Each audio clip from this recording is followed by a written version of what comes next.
Hello con, ấy cái năng con phải. Anh ấy cái con. Con ai cái đó vậy? Ừ. Ôi. Ôi xinh cái đốm. Hả nát.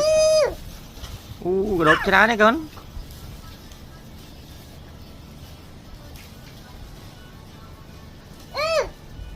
Đây nó ốm. Chấp á con. Chấp á. Nè, một cái này. Con ơi. Cái này tròn. Đây là cái gì nữa?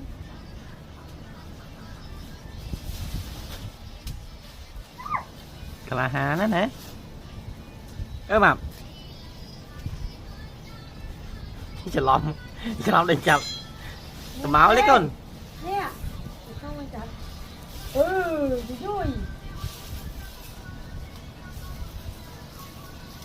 Định mong anh lo à. Con lo Trinh. Ba này. Đó này.